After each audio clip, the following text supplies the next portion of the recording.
Imagine staring at a desert from above. Endless sand, dunes frozen in slow motion, nothing but silence and wind. But now imagine using infrared scanning technology, and suddenly the desert is no longer empty. Beneath the shifting dunes, beneath layers of sand older than recorded history, geometric patterns begin to glow, lines too straight to be natural, structures too intentional to be random. They look like grids, corridors, rectangles, and repeating fractal shapes, as if something meticulously designed had been buried, not lost, but hidden, not destroyed, but waiting. These aren't theories anymore. Over the past 2 decades, satellites equipped with infrared and spectral imaging have picked up patterns under deserts in Egypt, Libya, Saudi Arabia, Jordan, Peru, Nevada, Namibia, and even in parts of the Gobi. Some resemble forgotten cities, some resemble agricultural systems, and some don't resemble anything humanity has ever built.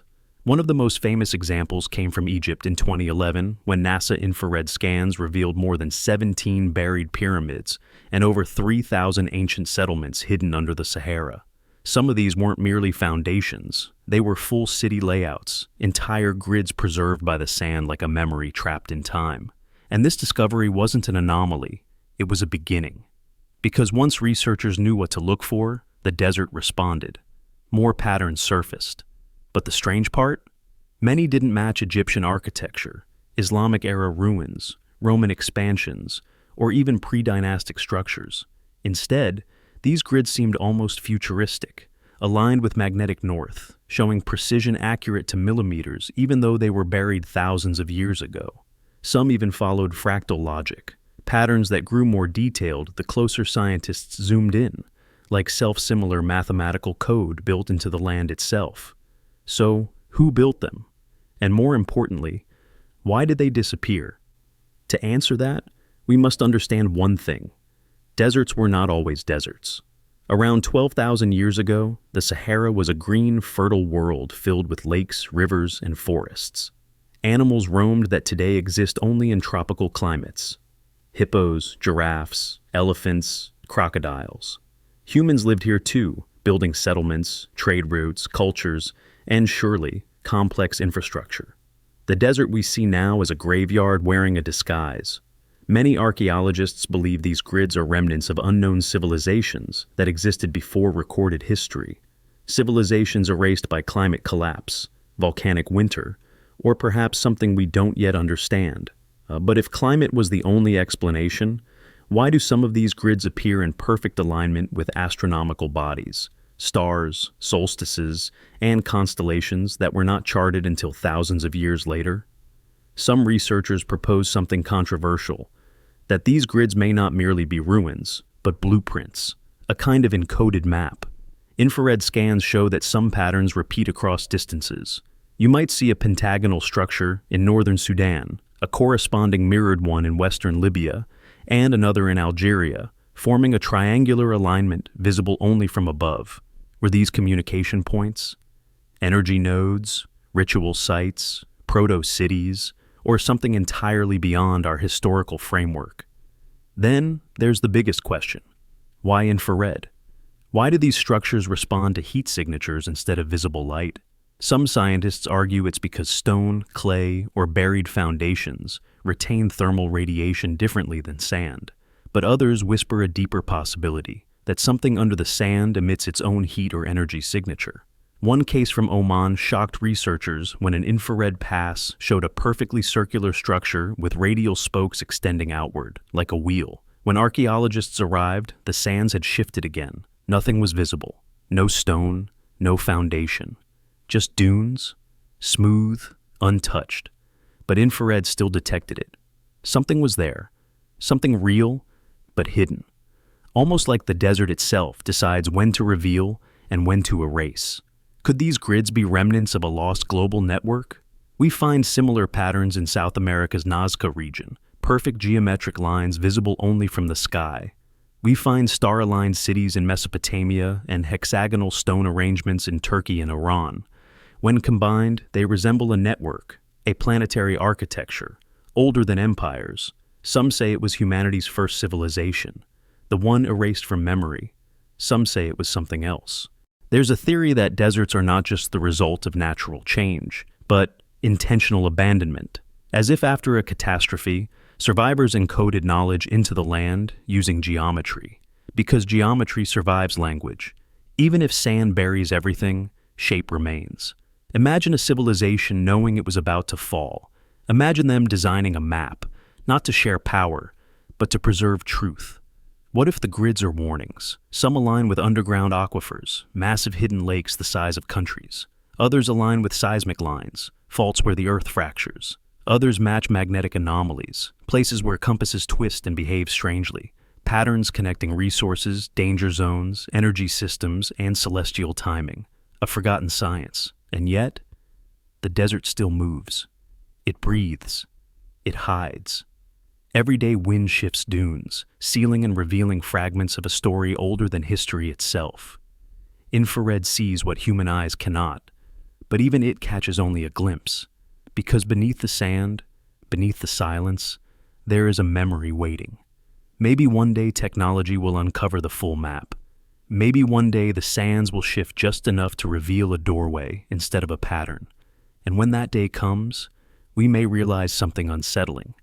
Deserts don't just hide ruins. They hide chapters of humanity we were never meant to forget. But the mystery does not end there.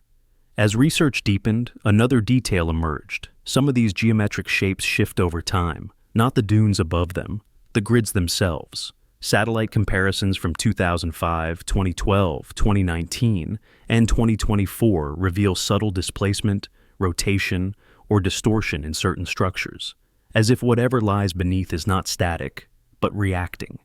It raises an unnerving possibility. What if some systems under the desert are not abandoned, but active? Some scientists dismiss this as artifact error or temperature fluctuation, but others, especially those studying geomagnetic anomalies, suspect movement consistent with buried metallic architecture, sealed vault systems, or machinery buried under kilometers of sand. Machinery that reacts to climate, seismic activity, or cosmic cycles. When researchers pointed infrared imaging toward parts of the Rub al-Khali, also known as the empty quarter, they detected something that did not match stone, clay, or any known mineral signature. It emitted heat at night. It cooled too slowly. It behaved as though it was engineered alloy, not natural earth. Governments quietly restricted access shortly after. The official explanation? Protection of cultural heritage. But the timing was suspicious. What if ancient civilizations possessed knowledge we don't? Knowledge of geothermal systems, magnetic alignment, or energy distribution? What if deserts were once hubs, locations perfected for harnessing or stabilizing forces we no longer understand? There are ancient legends across cultures speaking of cities swallowed by sand, not destroyed, not erased, but hidden until the time is right. Arabic folklore tells of Aram of the Pillars, a city of wisdom lost beneath the desert for displeasing higher powers. Tibetan texts mention Shambhala, not just a kingdom, but a network. Hopi tales speak of underground worlds protected during global resets. Different cultures, different continents, same idea. Something powerful was hidden intentionally. And the infrared scans might be the first accidental clue humanity wasn't supposed to find yet. Because once you see the pattern, you realize deserts aren't empty.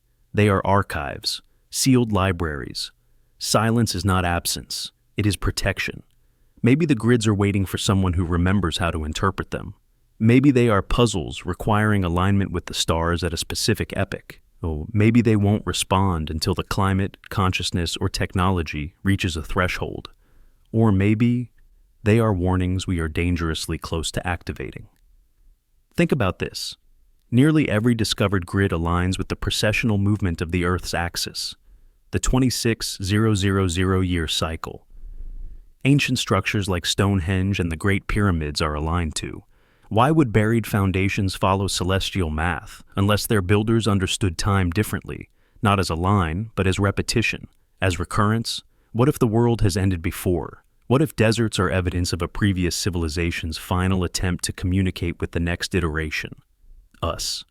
We like to believe we are the first advanced species, but infrared technology hints otherwise.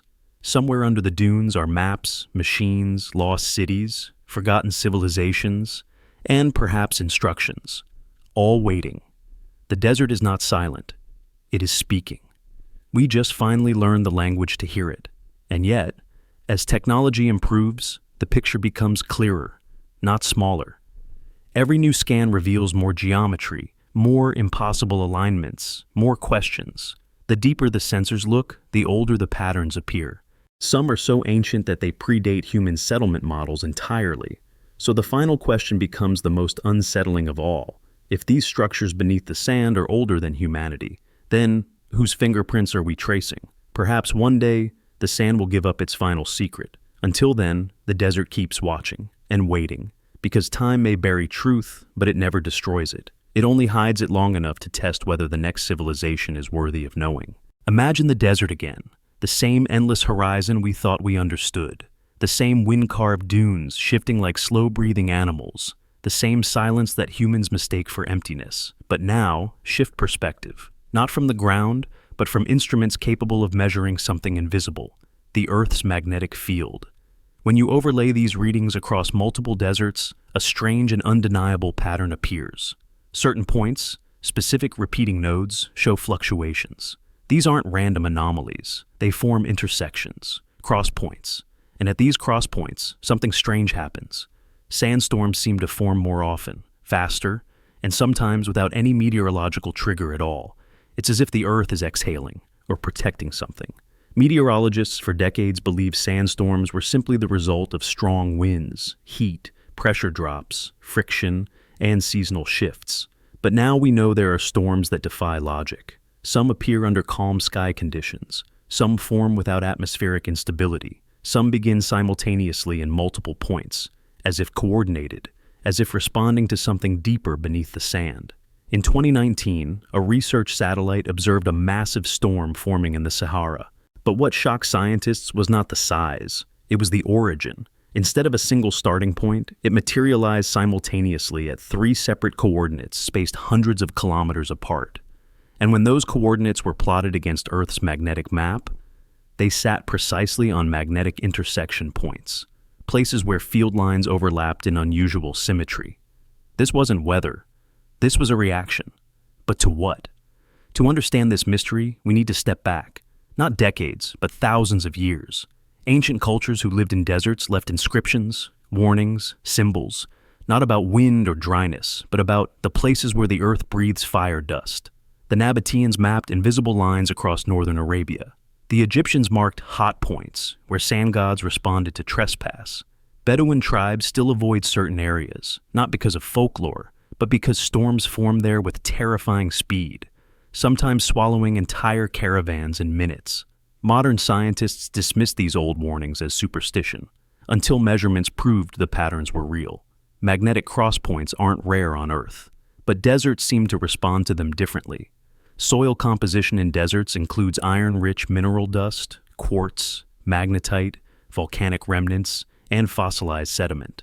These materials respond subtly to magnetic fluctuation, and when the field shifts, even slightly, the surface layer loosens, rises, and becomes airborne.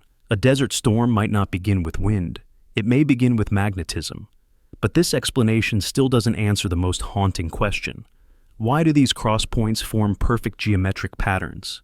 Because when satellite data is compared globally, across the Sahara, the Gobi, the Arabian deserts, the Atacama, the Mojave, magnetic crosspoints align in repeating grids, spirals, and even more unsettling, ancient navigation layouts, as if something designed them, or worse, activated them. Some researchers now believe deserts may store static charge like planetary capacitors.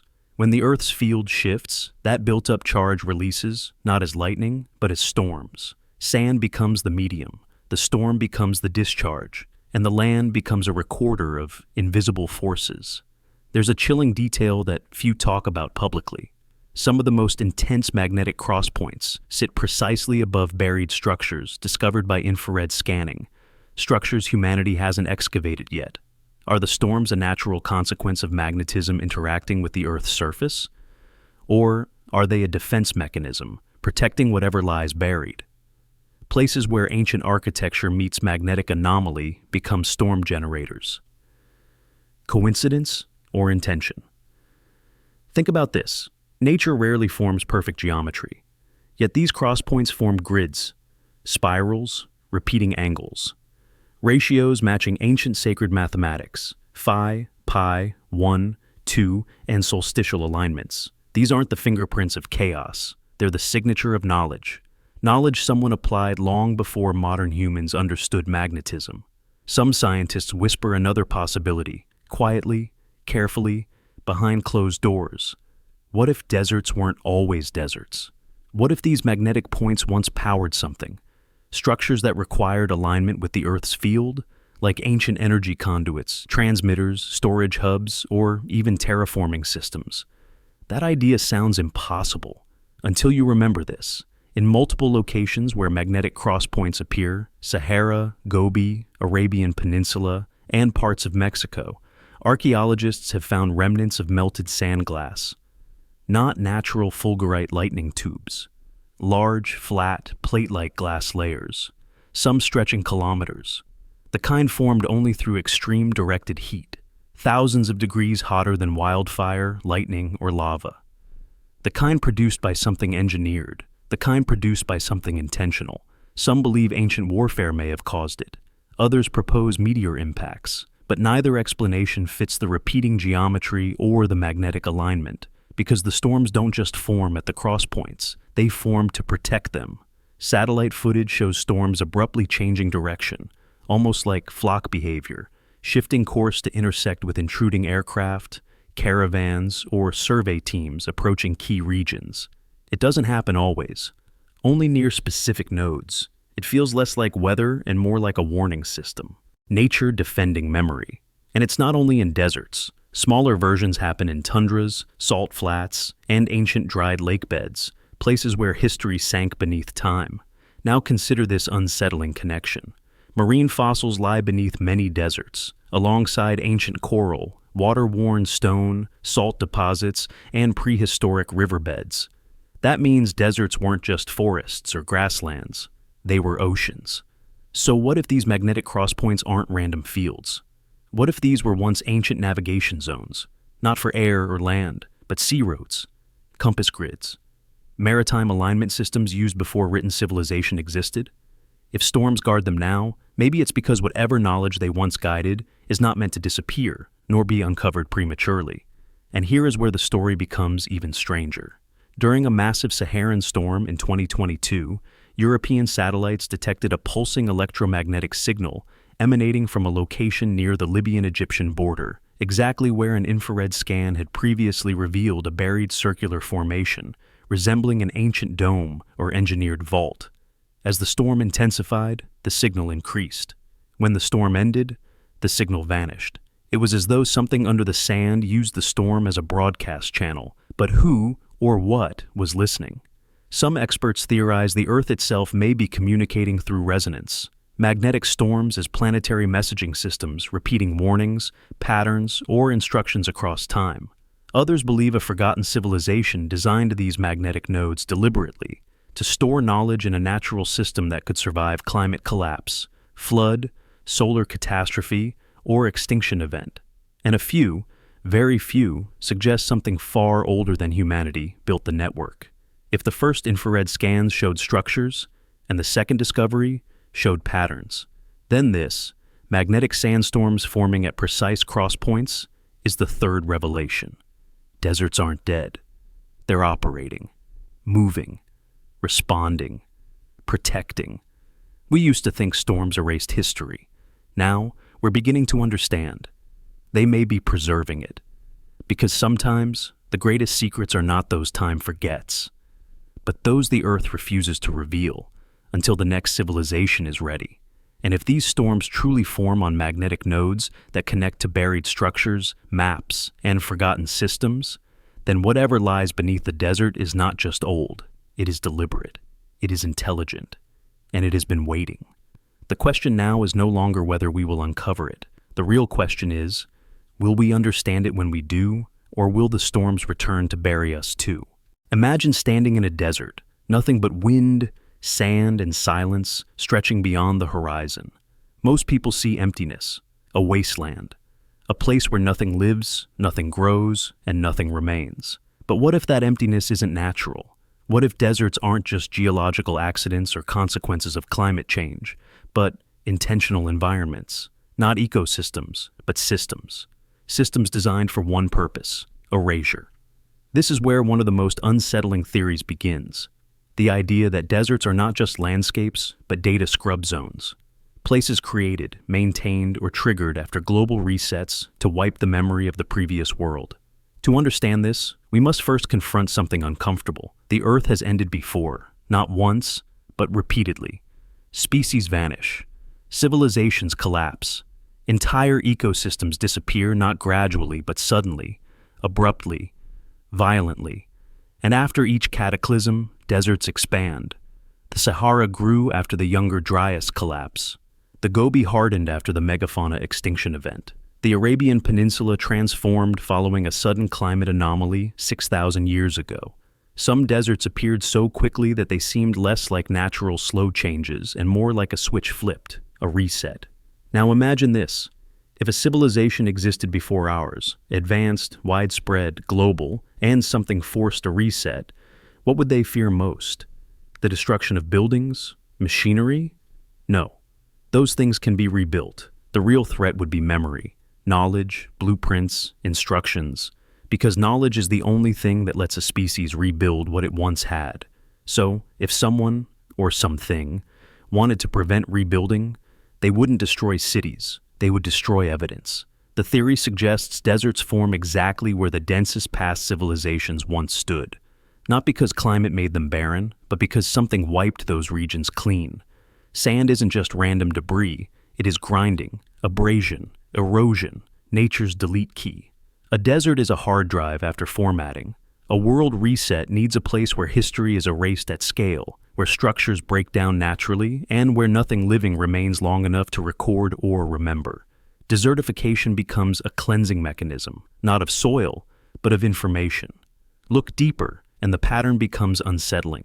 Many deserts sit precisely where anomalies, ancient ruins, and unexplained infrastructure lie buried beneath. The Sahara hides pyramids, underwater river systems, ancient roads, and evidence of unknown engineering.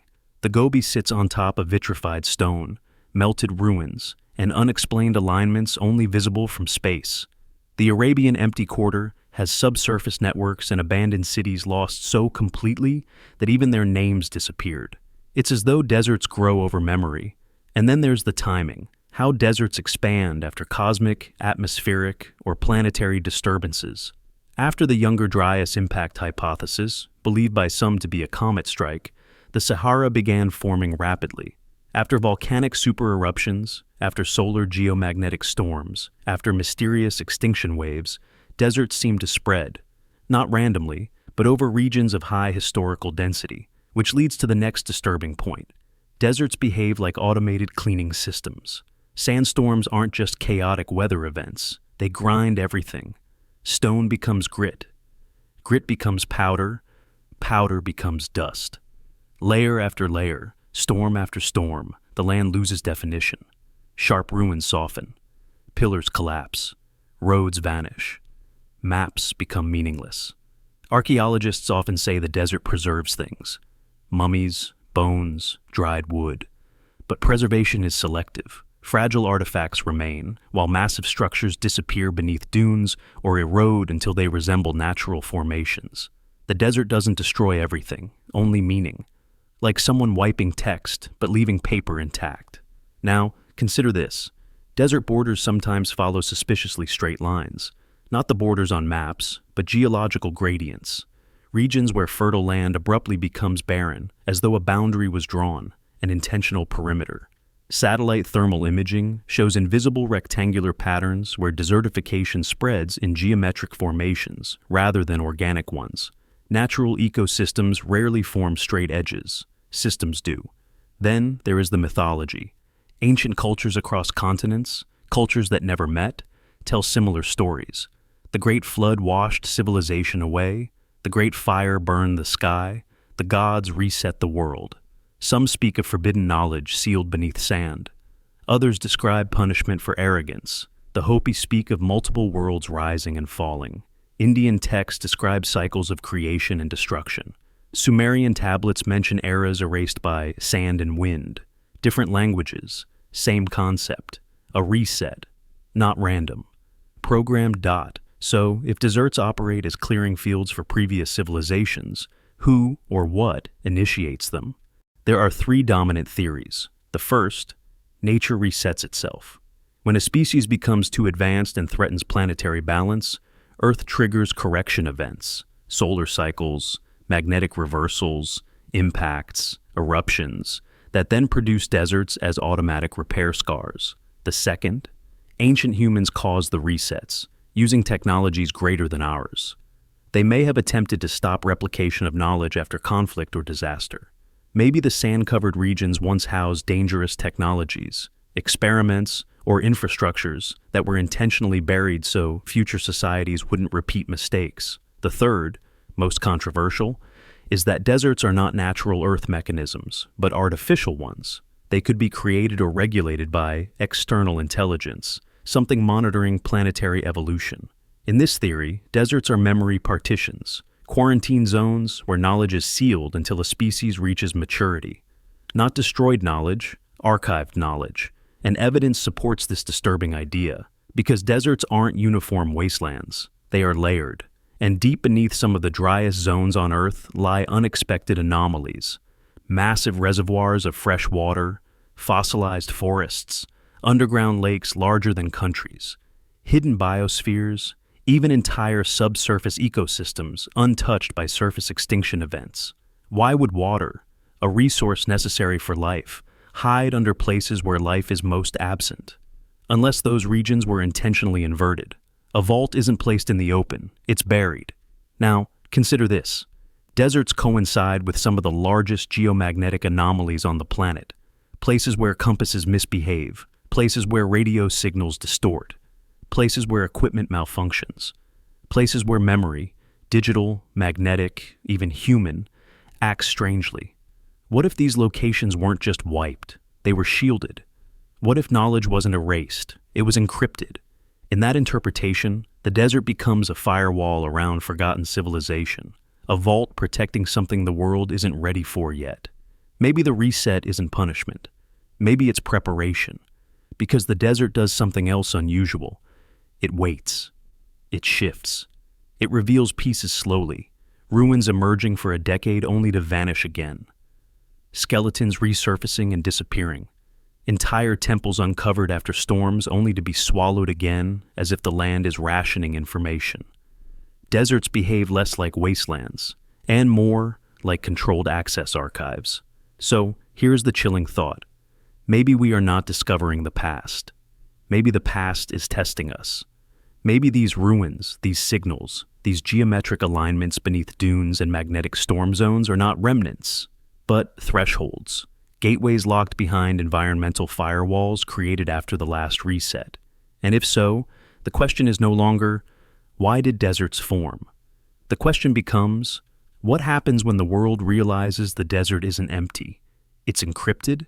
And if deserts are scrub zones meant to wipe or store data, then someone engineered the reset, which means someone knew another civilization would rise afterward. And that someone expected us. So now we stand at the edge of a terrifying possibility. The desert isn't the end of history. It's where history waits, silent, buried, encrypted, until the next keyholder learns how to read it. Picture this. A paleontologist kneels in the heat of a desert excavation site, brushing away grains of sand from what should be nothing more than ancient fossilized plant matter, dust locked in stone. But then something unexpected happens. The brush slides across a surface that isn't brittle or chalk-like. It's smooth, cold, metallic dot. The fossilized roots aren't just preserved, they're fused into veins of metal running through the earth like circuitry. Not random ore, not scattered nuggets, structured pathways. And suddenly the silence of the desert feels louder, as if the land itself is holding its breath. Because plants do not grow into metal. Metal grows into plants. Unless the desert wasn't always what it is now, unless something once existed here that blurred the line between biology and machinery, something ancient, intentional, and now almost erased, a memory the Earth couldn't fully delete. Scientists first discovered something like this in the Sahara's Fezzan Basin, where fossilized ferns were found completely intertwined with metallic seams. Not gold, not silver, not natural ore veins, but alloys resembling early copper-nickel compositions, the kind humans supposedly didn't develop until thousands of years later. The metal wasn't crudely wrapped around the fossils. It grew through them, wove with their cellular structure, followed the pattern of their roots, as if something had been mapping biological geometry, as if something had been learning. This wasn't an isolated find. Similar discoveries surfaced in the Gobi Desert, in northern Chile's Atacama, in Nevada's Great Basin, and, most strangely, in the Arabian Empty Quarter, where the metal wasn't natural at all. It had uniform electromagnetic resistance. It behaved like engineered conductive material, plants fused with proto-circuitry, life woven into infrastructure. What does that mean? Why would ancient plants grow through or become part of metal formations? There are 4 possibilities, and each one is unsettling. The first, this was a natural mineralization process no one has observed before. Some argue plants absorbed trace minerals while alive, and over millions of years, pressure and chemical processes formed metallic veins following their biological shapes. But skeptics respond. If this were natural, it would appear everywhere, not only in specific desert regions aligned with ancient settlement grids, buried structures, and magnetic anomalies. The second theory? These plants grew in the presence of an ancient technological system, perhaps a city or network that used bioorganic design, technology integrated with biology. Roots act like sensors. Leaves process sunlight. Fungi transmit chemical signals like neural networks. What if ancient engineers understood this and used nature not as decoration, but as infrastructure, not technology replacing life, but technology evolving with life? The third possibility is darker. The plants fused with metal during a planetary extinction or energy event, a solar storm, plasma discharge, or artificial system meltdown that flash-fused the environment. Melted sand, vitrified ruins, evaporated lakes, and these fused plant-metal formations might be scars from the same catastrophe, the event that turned thriving ecosystems into deserts. And there is a fourth theory, the one researchers are afraid to discuss publicly. These fossilized plants weren't natural plants at all. They were part of an engineered ecological network designed to store, transmit, or process information, like a living archive. Think about it. We treat plants as passive organisms, but trees communicate through fungal networks. Vines detect electromagnetic fields. Bacteria exchange DNA, like software patches. Coral reads water chemistry like code. Nature is not silent. It is computational. So what if someone, thousands or tens of thousands of years ago, discovered how to make biological systems store memory? If so, those metal veins weren't accidental. They were wiring. And the plants weren't just plants. They were conduits. Imagine forests not as scenery, but as infrastructure, living data systems that recorded climate, knowledge, astronomy, language, even consciousness through growth patterns.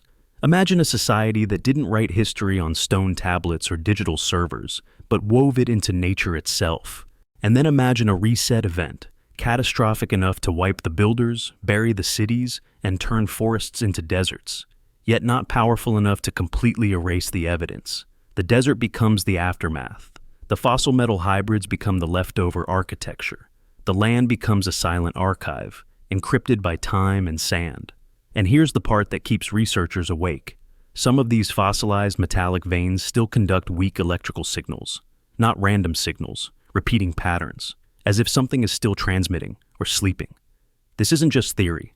In 2018, researchers studying metallic vein fossil samples in Xinjiang detected rhythmic fluctuations, pulse-like sequences matching no natural geophysical process.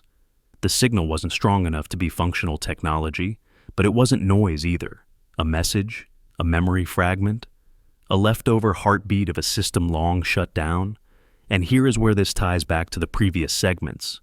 These fossil metal formations appear almost exclusively in regions that overlap with buried geometric structures, magnetic storm nodes, and supposed data scrub zones.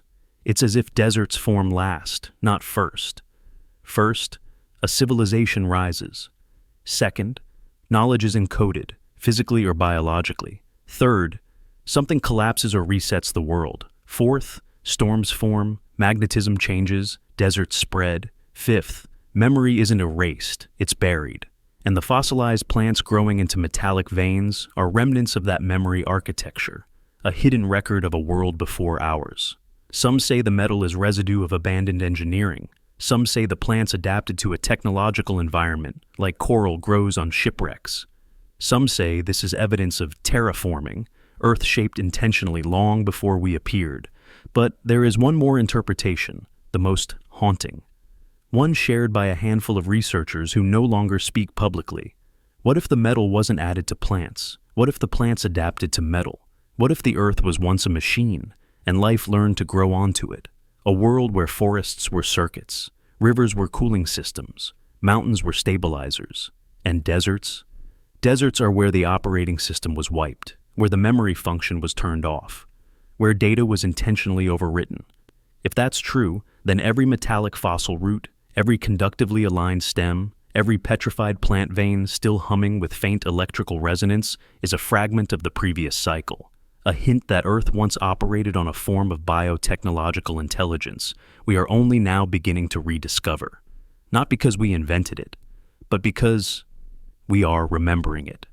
So now we face the desert not as an empty wasteland, but as a locked archive, a system waiting, a vault sealed by time. And those fossilized metallic plant veins, they are not remains. They are reminders.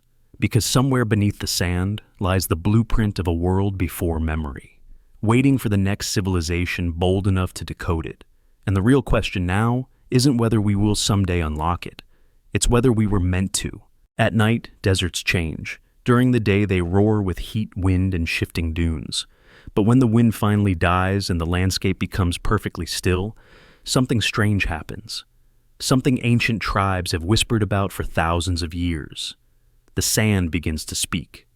Not metaphorically, not symbolically, audibly. Witnesses describe low murmurs, humming tones, distant chanting, or layered voices rising from beneath the dunes. Some say it sounds like language. Others say it sounds like something trying to become language. And the most unsettling detail, it only happens when there is no wind. Among Bedouins of the Arabian Peninsula, this phenomenon has a name, Hawa al-Ramal, the breath of the sand. In the Gobi Desert, Mongolian herders call it the whispering earth. Tuareg nomads speak of Azala, the memories of the buried world. Aboriginal legends in Australia tell of sleeping ancestors speaking through sand when the land is listening. Different cultures, different continents, same experience. Modern science labels some of this booming sand, a rare acoustic effect created when certain types of dry grains shift and collapse together. But even scientists admit this only explains a small part of it. Booming sand requires movement, avalanching dunes, friction. Yet tribes claim the phenomenon happens when the sand is motionless and the night air is dead silent. Something else is happening, something deeper. There are recordings, rare, controversial, mostly unpublished. Low tones ripple through the ground like underwater voices. At certain frequencies, grains on the surface vibrate without any physical wind. In one Sahara recording, the sound appears rhythmic, almost like a repeating syllable or chant. Not random, not chaotic. Structured, as if the desert is reciting something, as if the land remembers. Some scientists propose the sounds come from deep beneath the sand, from shifting subterranean layers, underground caverns, or seismic movement. But seismic noise has patterns. These patterns are closer to speech rhythm, breath timing, or musical intervals. The desert doesn't groan, it enunciates. This mystery becomes stranger when you map reports. Whispering sand aligns disturbingly well with places we've already discussed. Buried geometric grids, magnetic storm nodes, fossilized biometal networks. It's as if all these anomalies are chapters of the same story, converging toward one conclusion. The desert is not silent. The desert is signaling. Some researchers believe the sounds are acoustic byproducts of magnetic fluctuations interacting with quartz and silica. Quartz vibrates when exposed to electromagnetic energy, a principle used in watches, radios, and sensors. If deserts contain enormous amounts of quartz-rich grains, then changes in the Earth's magnetic field could cause those grains to resonate. Not just noise, frequency, transmission. Imagine an ancient civilization aware of this effect, not startled by it, but using it. Not to speak to people, but to speak to the land itself. To encode memory into a medium that cannot rot, burn, or decay. Sand. Billions of grains, like data points. Wind reshapes dunes, but vibration shapes patterns.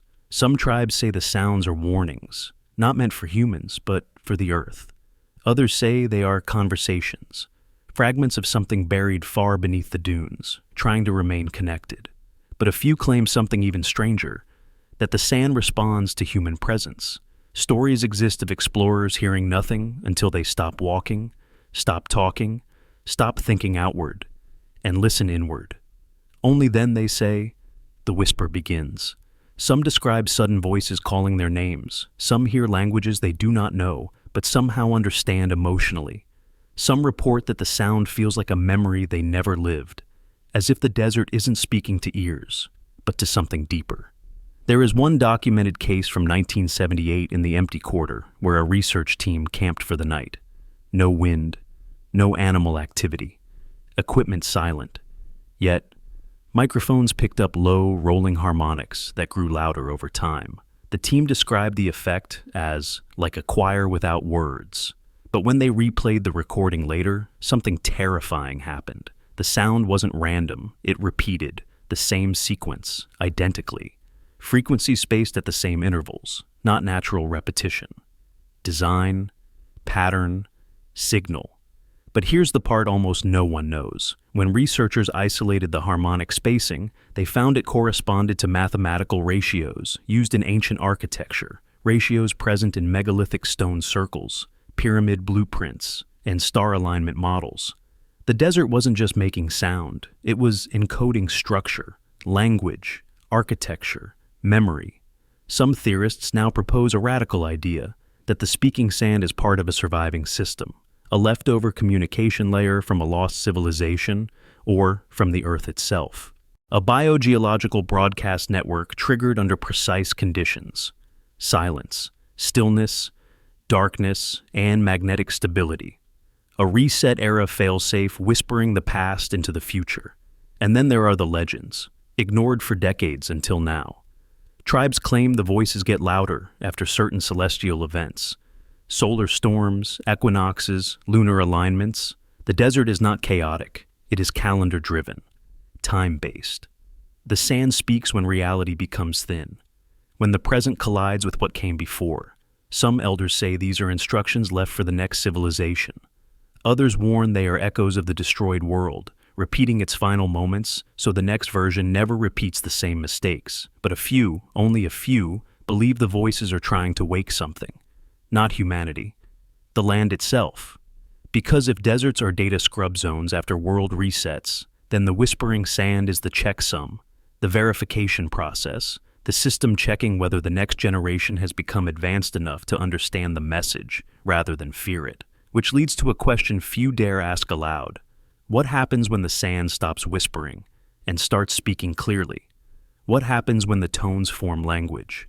What happens when someone, somewhere, finally decodes it? Do we learn the truth of the last cycle or trigger the next reset? Because the desert only speaks after silence, and silence always comes before revelation or judgment. Imagine walking through a desert at noon, heat blazing, the sky trembling, the air bending light into illusions. At first, you think it's the same thing every traveler has seen: a shimmer of water, a distant oasis, palm trees that vanish when approached. But then something strange happens. You see the same mirage the next day, the next month, the next year. Not just similar, identical, same shapes, same angle, same distance, same duration. As if the desert isn't reflecting random light, but replaying something recorded long before you arrived. Locals call these memory mirages. Scientists sometimes call them annual optical repeats. Tribal elders simply say, the desert remembers even when we don't. Reports of repeating mirages stretch across the Sahara, Arabian Peninsula, Atacama, Gobi, and Great Victoria Desert. Nomads mark these places with warnings, not because they fear hallucination, but because they believe the mirage is not an illusion. They believe it is a message, a loop, a glimpse of something that once existed and still exists somewhere beneath the shifting dunes. The odd part? Mirages should be random. They depend on heat, angles, humidity, temperature gradients, and atmospheric distortion. They should never repeat with precision, especially not across years, decades, or generations. Yet, they do. One of the most documented cases comes from Mauritania, where a recurring mirage shows a three-tiered structure with 4 obelisks surrounding it. Travelers describe the same object, exactly the same, even when seen years apart. One witness in 1974 described it in a journal. A second saw the same mirage in 1997. A third, in 2019, captured part of the same formation on a long-distance lens. Distorted, incomplete, but unmistakable. Not only was the shape identical, the timing was identical. Every year, it appears during a narrow window, late June, between 2:20 p.m. and 2:40 p.m., like a scheduled broadcast. In the empty quarter, a recurrent mirage shows what appears to be a city skyline. Not modern, not Islamic, but something older, almost megalithic. It is seen only when the wind is absent, the heat reaches a specific temperature threshold, and the solar angle matches a certain seasonal arc. Bedouins track the event by celestial position, not by calendar. They say the mirage does not appear because of heat. The heat merely reveals it. Some mirages are even stranger. They move, not forward, not sideways, in patterns. A mirage recorded in the Lut Desert plays out like a memory scene. First, a distant line of trees, then figures. Then, what looks like light reflecting off something metallic or polished, like the roof of a structure. Then it disappears in reverse order, not random, not chaotic. Sequence, repetition, a loop. The unsettling part? When researchers plotted the exact positions of these repeating mirages on a map, a pattern emerged. They formed geometric alignments, triangles, spirals, grid-like structures. The same alignments seen underground through infrared scans. The same alignments that coincide with magnetic sandstorm nodes. The same alignments that match fossil metal growth networks beneath the dunes. 4 separate mysteries. One underlying architecture. It suggests mirages aren't atmospheric accidents. They may be projections, not of imagination, but of preserved information. Some scientists propose a theory involving refractive temporal echoes, light bending not just through space, but through layers of buried thermal contrast. In simpler terms, heat may reveal thermal ghosts of ancient structures beneath the surface. But others believe something far stranger. Mirages may be fragments of a reset timeline replaying itself, like a glitch, a memory stored in the environment. Imagine a world that collapsed but refused to vanish completely.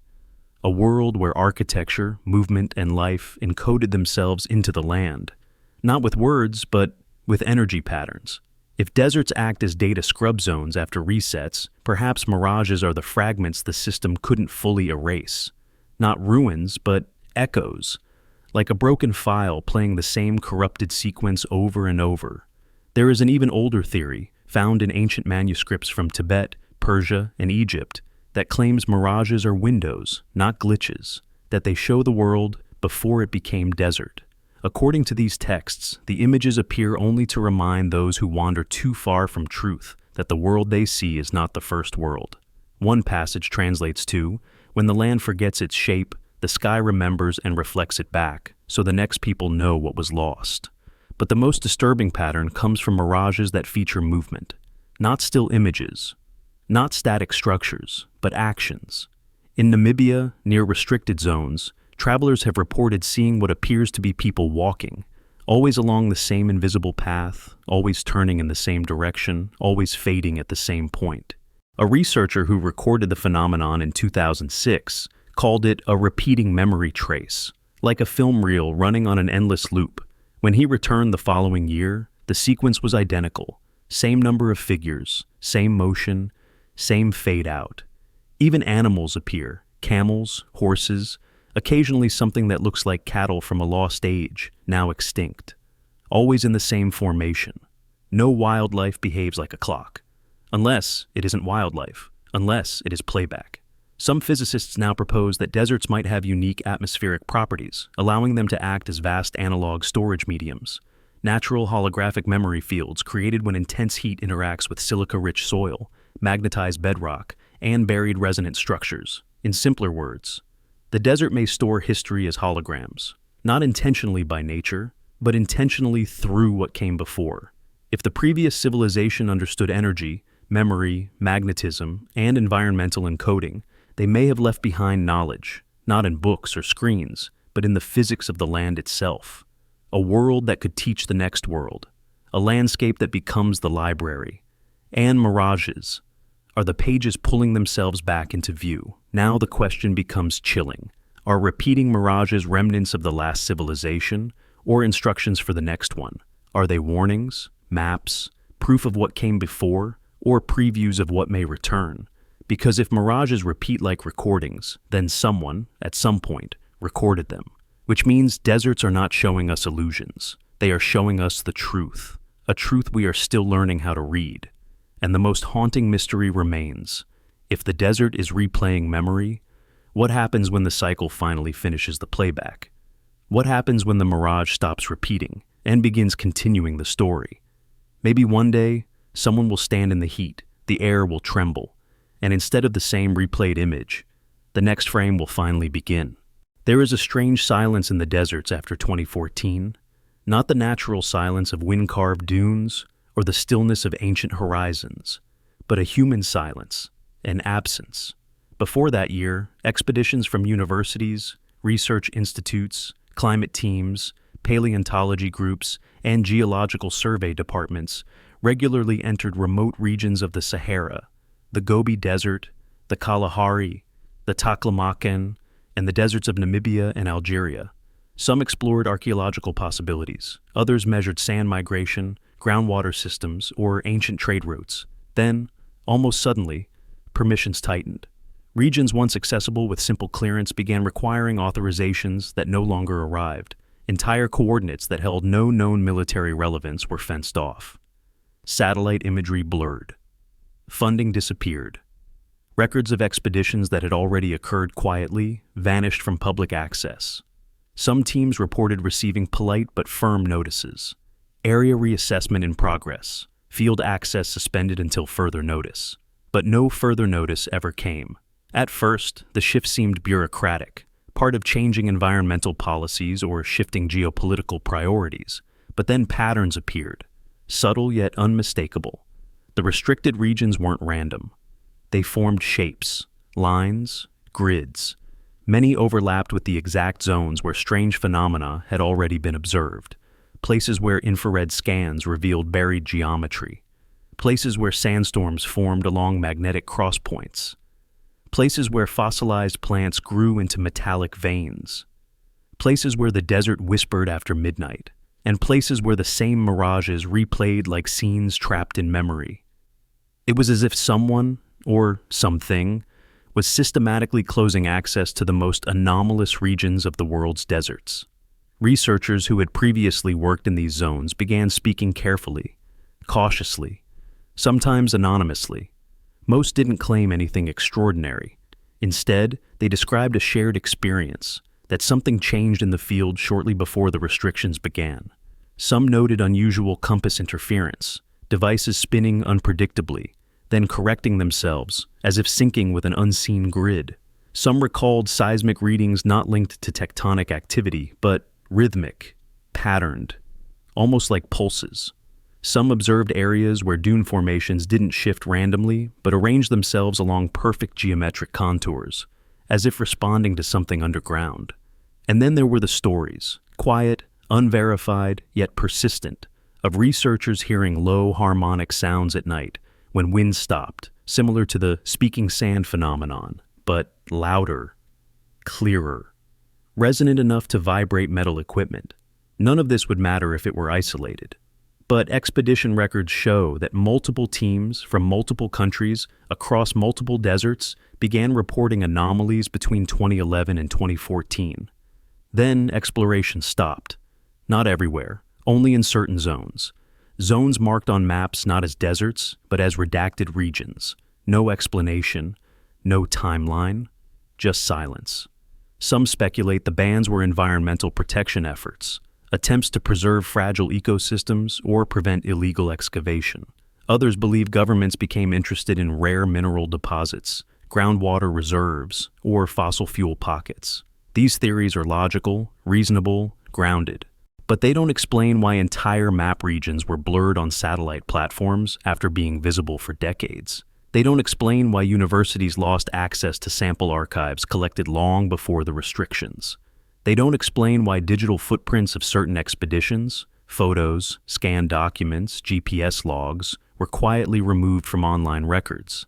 And they do not explain the patterns. Because once the restricted zones are plotted, something extraordinary emerges.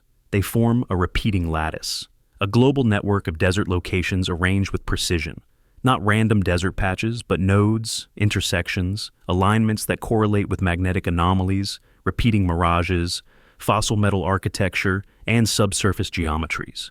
It looks less like geological coincidence, and more like an ancient map, a network, a system, something buried, something connected, something someone is trying very carefully to prevent the world from accessing before the world understands what it is.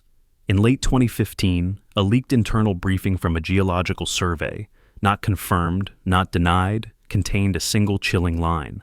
Field interference detected, unknown feedback patterns increasing. Recommend limiting exposure until correlation models complete. The phrase field interference raised questions. Interference with what? Instruments? Signals? Human perception?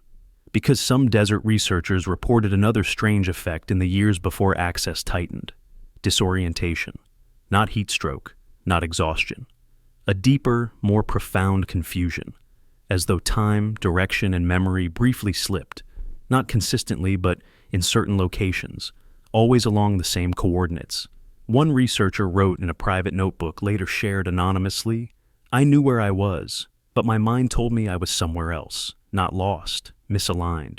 That word, misaligned, appears repeatedly in private notes, conversations, and field reports. Not lost, misaligned, as if something in the desert was not just physical, but informational, something that could affect memory, perception, even consciousness.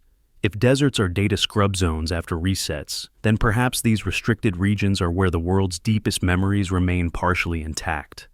Not erased, just inaccessible. Maybe the bans weren't about hiding something from explorers, but preventing explorers from triggering something. A system, a memory, a dormant network waiting for the next civilization to reach the threshold of understanding. Because the earlier segments of this unfolding mystery reveal a pattern. Buried structures shaped like circuitry, magnetic nodes acting like switching points, fossil metal organisms behaving like storage, repeating mirages behaving like projection, speaking sand behaving like communication, and now, restricted regions behaving like locked vaults. It suggests deserts are not empty spaces but layered archives. Surface, sandstorms, dunes, illusion. Below, fossils, metal veins, buried geometry. Deeper, structures older than recorded history. Deepest, a system. One that may have been activated unintentionally when infrared, magnetic mapping, and satellite scanning became advanced enough to detect its presence. Some believe the bans are precautionary, like covering exposed electrical wiring before someone receives a shock. Others think the bans are containment, ensuring a sleeping system doesn't wake too soon. And a few, very few, believe the bans were not planned by humans at all, that the deserts themselves, whatever intelligence or mechanism lies beneath, dictate access. The storms, the mirages, the whispers, the shifting dunes, all part of the same message. Not yet. Because if the restricted regions mark the locations of a buried global infrastructure, then perhaps humanity has stumbled onto something older than civilization, something built during the last cycle, something meant to survive resets, a memory of the world before memory. And now, the question isn't why expeditions stopped. The question is, what will happen when they start again? Will the system welcome us? Warn us? Or erase us? Because if deserts truly protect the last memory of a forgotten world, then every restriction, every silence, every unanswered permit request may not be concealment. It may be protection, not of secrets, but of timing. And when the world is finally ready, When humanity has advanced far enough to not just find the past, but understand it, perhaps the dunes will part, perhaps the bands will lift, perhaps the whispers will become words. Until then, the desert waits. There's a moment in satellite footage, frames most people never notice, where everything looks normal. Dunes forming wide, sweeping arcs, shadows stretching across ancient corridors of wind. Then, without warning, the image tears. Not physically, but digitally. Pixels distort, lines warp. The map freezes or loops a single frame again and again. Satellites that can photograph license plates from orbit suddenly fail to map empty sand. Some call it interference, some call it equipment failure. But researchers who have analyzed the footage call it something else. Targeted disruption. Because it doesn't happen everywhere. It doesn't happen randomly. It happens over the same dunes, again and again, regardless of which satellite passes overhead, regardless of the year, regardless of the weather, regardless of the technological generation. It happens over specific coordinates. Satellites mapping the Sahara experience sudden data corruption while passing over a narrow region of Mauritania. Chinese Earth observation satellites glitch while crossing sections of the Taklamakan Desert. European satellites distort above parts of Namibia. American mapping programs reported signal shadowing in the Mojave, brief moments where the satellite feed recorded nothing but gray static, as if staring into fog that shouldn't exist. Yet, these areas are not storm zones, not mountainous, not geologically magnetic in official records, they are just dunes. So, why do satellites behave as if something is interfering with them? Why does the world's most advanced orbital technology struggle to observe scenery that should be simple, featureless terrain? The anomalies began to attract attention around 2013, but quiet reports stretch back further. Engineers analyzing telemetry found that systems didn't simply lose visuals, they lost orientation. Onboard software registered false altitude readings, gyroscopes jittered, magnetometers fluctuated. Some satellites even attempted micro-course corrections, as though avoiding collision with objects that weren't physically there. It wasn't that the satellite saw nothing. It was that the satellite saw something it couldn't interpret. Official reports use neutral language, unexpected signal loss, environmental interference, sensor recalibration anomaly. But internally, researchers began using a different phrase, blind spots. When all blind spots are mapped, plotted, and compared, they form a pattern, one we've seen before. Geometric alignments, precise spacing, repeating ratios. The blind spots correlate with buried infrared structures, magnetic storm nodes, fossil metal networks, mirage replay zones, whispering sands, and the restricted research areas after 2014. One anomaly would be coincidence, two would be curiosity, but dozens?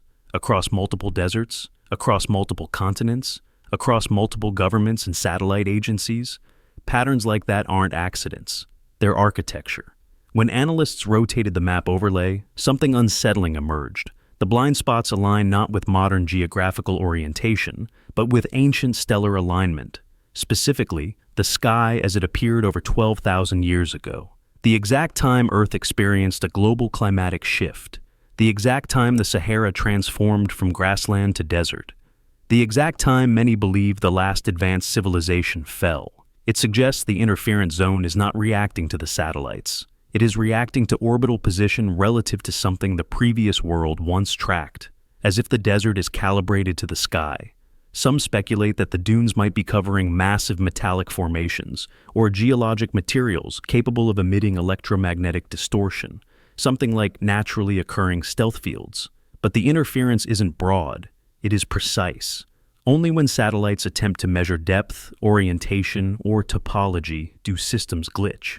Basic photography works. Infrared works until the scan begins detecting buried geometry. Laser altimeters and radar imaging fail instantly. It's as if the desert is willing to be seen, but not understood.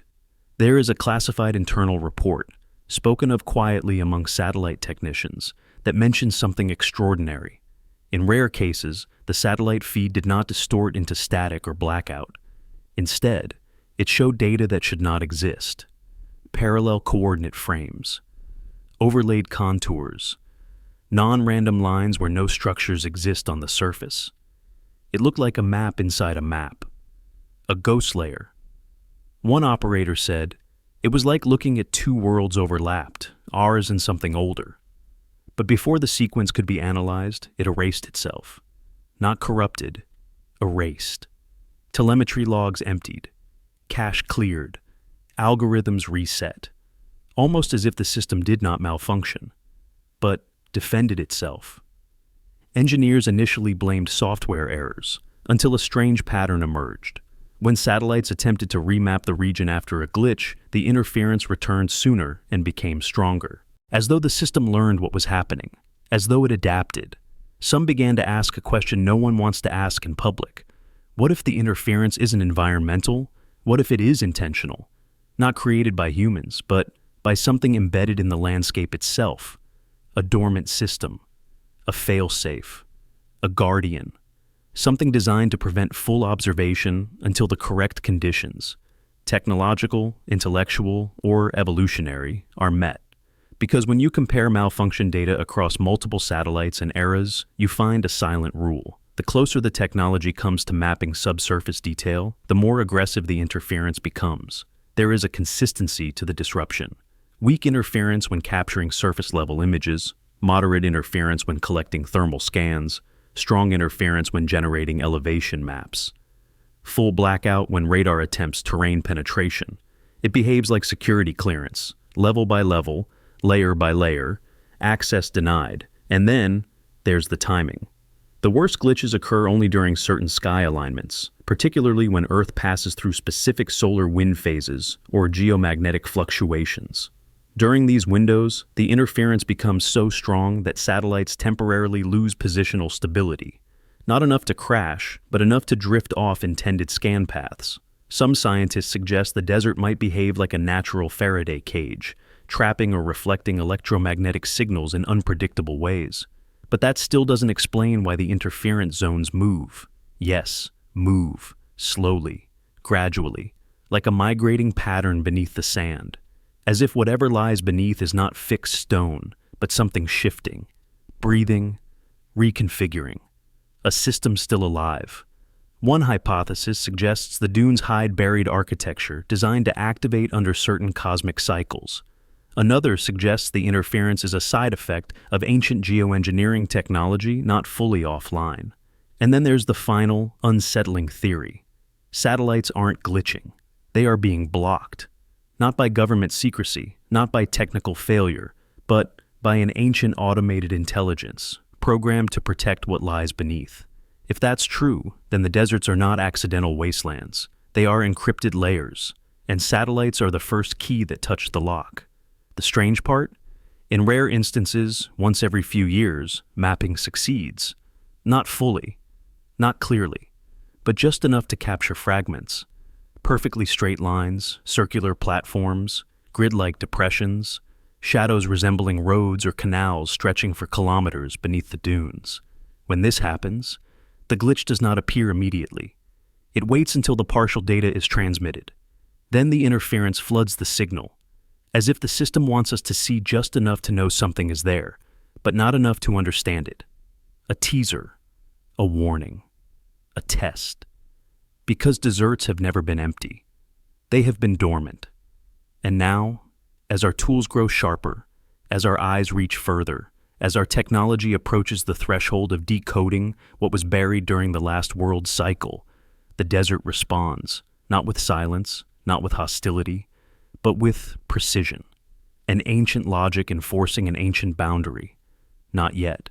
Because if satellites glitch while mapping specific dunes, then those dunes are not just sand. They are guardians of memory. And someday when the world is ready, the signal will not distort. It will reveal. Not a glitch, a message, a door, a blueprint of the world that came before, and the world that may come again. There is a question that lingers beneath every discovery, every anomaly, every unexplained desert silence. Did someone erase civilizations and cover them with time? It is a question that feels almost forbidden, because to ask it is to admit the possibility that human history is not a straight line, but a rewritten script, that the ruins we uncover are not all that remains of ancient cultures, but the fragments left after something, or someone, intentionally removed most of the story. The deeper we go into this unfolding pattern, the buried geometric grids, the magnetic storm points, the fossil metal biological networks, the whispering sands, the repeating mirages, the redacted territories, the satellite blind spots, the more it feels like we aren't just studying the desert. We are trespassing into a memory someone tried to delete. Civilizations rise and fall naturally. That is what the textbooks say. Volcanoes erupt, oceans rise, climates shift, empires crumble. But the precision of what the deserts are hiding does not look like entropy. It looks like formatting. It looks curated, organized, systematic, too consistent, too global, too synchronized to be accidental. Erasure isn't chaos. Erasure is methodology. And if erased civilizations existed, civilizations older than Sumer, older than Göbekli Tepe, older than the Indus Valley or Old Kingdom Egypt, then someone made a decision to end them and to hide the evidence. But why? There are three theories. The first, protection. Perhaps the previous civilization contained knowledge or technology so powerful, so dangerous, that allowing future societies to rediscover it too early would guarantee destruction. Imagine if ancient humanity discovered energy beyond control, physics that manipulate reality, consciousness engineering, or biological modification systems that destabilized ecosystems. Maybe the reset wasn't punishment, but safety protocol, a quarantine, a firewall placed around history until the next civilization evolved enough wisdom to handle what came before. The second, punishment.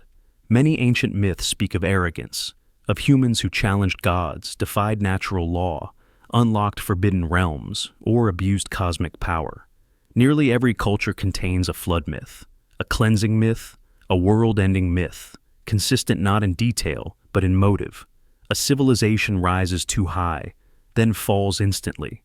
A celestial reset. Not evolution, correction. The third theory is the most disturbing. Someone erased civilization because it was never meant to continue. Not then. Not that version of humanity.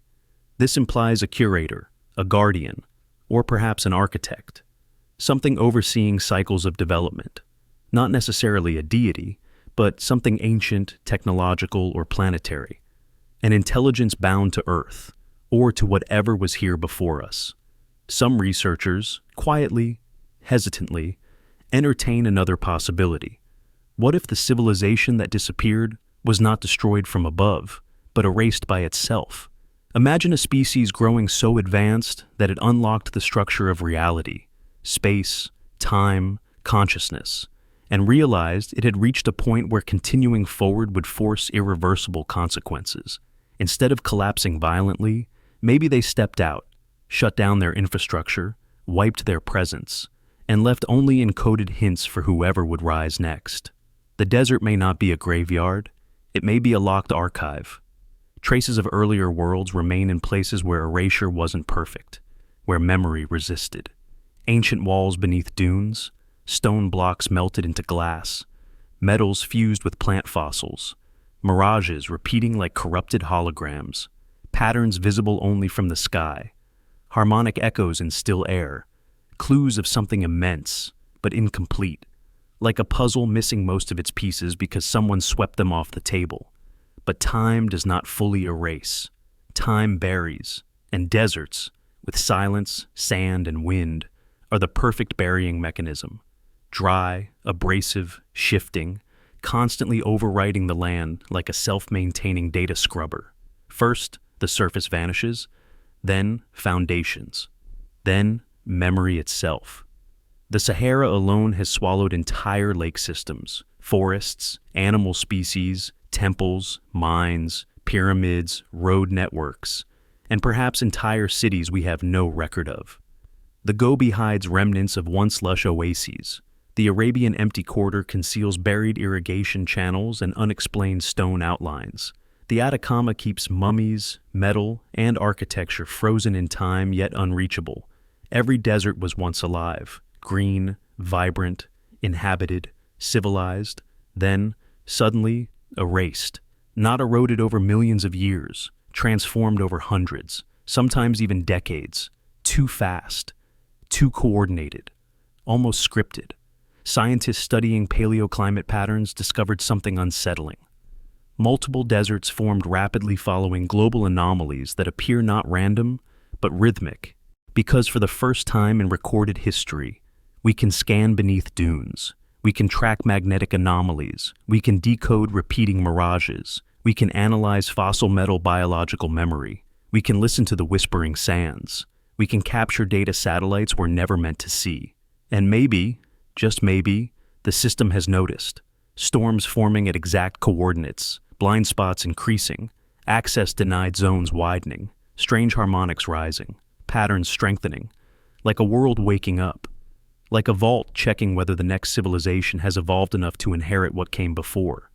So, did someone erase civilizations? Or are we living inside the erasure process now?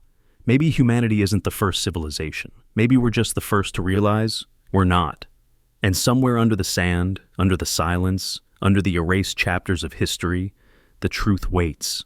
Not lost. Not destroyed. Just hidden. Until the next keyholder arrives. What if deserts aren't empty, just encrypted? What if the silence, the sand, the emptiness we think we see isn't absence but protection? Not ruins but firewalls, not forgotten places but places waiting. The idea sounds fictional at first, poetic, dramatic, impossible. But after everything we've uncovered along this journey, the buried geometric grids revealed by infrared scans, the sandstorms forming at magnetic crosspoints, the fossilized flora fused with metallic veins, the whispered harmonics at night, the repeating mirages, the global expedition bands, the satellite interference, the question now feels less hypothetical and more like the final doorway we've been circling around. For thousands of years, humanity assumed deserts were the end of civilization, places where life stops, places where nothing remains. But now, the evidence suggests the opposite. Deserts may be where civilization begins again, where memory waits until the next version of humanity is capable of decoding what the previous version left behind. If deserts are encrypted, then the sand isn't there to hide. It's there to seal. Sand grains are countless, shifting, rearranging, a natural scrambling mechanism. Every dune is a password that constantly rewrites itself. Every storm is a reshuffling of the lock. Every magnetic anomaly is a passcode waiting for alignment. Encryption isn't destruction. Encryption protects meaning until the right mind arrives. Think about everything else humans encrypt. Knowledge of nuclear launch codes, medical records, classified scientific discoveries, experimental technologies, personal communication. We don't destroy them. We lock them behind complexity until the right access key exists. So, if an ancient civilization reached a point where their knowledge exceeded their ethical stability, or if they foresaw catastrophe, encrypting the world itself would be the ultimate safeguard. Not a vault of stone, not a library of books, not even a digital archive, but a planetary-scale memory system, a world designed to survive extinction. Maybe that civilization knew something devastating, a cosmic cycle, a planetary instability, a consciousness threshold, something that guaranteed collapse. And maybe they also knew that knowledge in the wrong hands could accelerate collapse or prevent recovery. So instead of preserving everything openly, maybe they encoded it in magnetic grid lines beneath the dunes, encoded in biological metal structures, encoded in repeating atmospheric projections, mirages trapped like looping messages, encoded in harmonics audible only when the desert is perfectly still, encoded in the very shape of the land. But if deserts are encrypted, then who or what will someday decrypt them? Perhaps humanity is already trying. When satellites glitch, perhaps it's not malfunction, it's denial. When mirages replay the same image, perhaps it's not illusion, it's message. When storms form at nodes, perhaps it's not weather, it's a firewall. And when entire nations restrict access, perhaps it's not politics, it's protocol. Maybe the deserts test us. Not our strength, not our dominance over nature, but our perception. Do we observe? Do we listen? Do we recognize patterns? Or do we walk blindly across an archive, believing it empty simply because we cannot yet read it? There is a moment, quietly unsettling, when the pattern becomes unavoidable. When you map every strange occurrence across global deserts, the alignments resemble circuitry. The dunes become insulated pathways, Ruins align like capacitors. Magnetic anomalies sit like switches. Repeating mirages appear where memory nodes might once have existed. The deserts become a motherboard. Human history becomes the operating system. And every anomaly we've documented begins behaving less like coincidence and more like intentional design. So then, the real question shifts. If deserts are encrypted, who holds the key? Is it time? A celestial event? Alignment of stars? Is it consciousness? A level of collective awareness humanity has not yet reached. Is it technology? A tool we haven't built yet, or perhaps once built and later forgot? Or is the key buried too, waiting for the same set of conditions to reveal itself? Ancient cultures may have known fragments of the truth. The Egyptians believed the desert was not a wasteland, but the realm of the hidden. The Berbers believed something beneath the dunes could wake.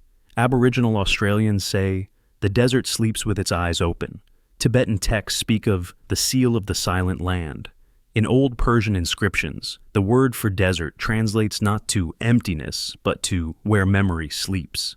Even religious texts whisper echoes. 40 days in the desert to find revelation. Prophets wandering dunes before transformation. Civilizations punished by being swallowed by sand. What if the lesson was never punishment? What if the lesson was waiting? Because the desert forces stillness, reflection, and humility. It strips away the noise of civilization until only essential perception remains.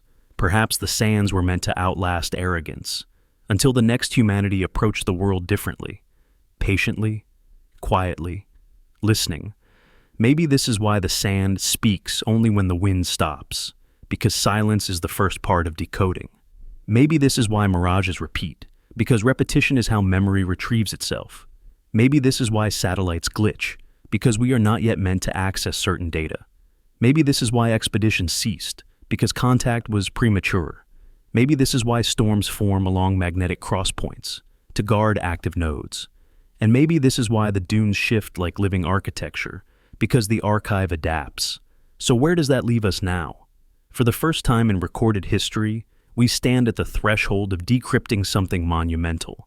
Humanity has tools, spectral imaging, quantum computing, artificial intelligence, that previous civilizations may not have possessed during early stages of rediscovery. And deserts, once passive, are beginning to respond. Storms forming faster, mirages lasting longer, acoustic events becoming clearer, magnetic anomalies intensifying, satellite interference increasing, like a lock sensing the presence of the correct key, not turning yet, but stirring, not opening, but acknowledging. If deserts are encrypted, then this entire planet might be part of a cyclical system, a repeating cosmic program where civilizations rise, collapse, and restart with fragments of past knowledge embedded in myth, architecture, subconscious memory, cultural symbolism, and geography. Not a mistake, a design. A memory loop waiting for the right iteration. Which means one thing. We were never meant to find ruins. We were meant to remember them. Not through excavation, but through awakening. So now, the question isn't whether deserts hide something. The question is, will we break the encryption? Or will the next reset silence us too? Because somewhere beneath the endless dunes, sealed beneath time, heat, memory, and a living encryption system older than recorded history, the truth waits, not lost, not abandoned, just locked. And someday, whether by wisdom, alignment, technology, or accident, the key will turn. And when it does, the world may finally learn who built the first civilization, why it vanished, and whether humanity today is its descendant or its replacement. Until then, the desert watches, the desert remembers, and the desert waits.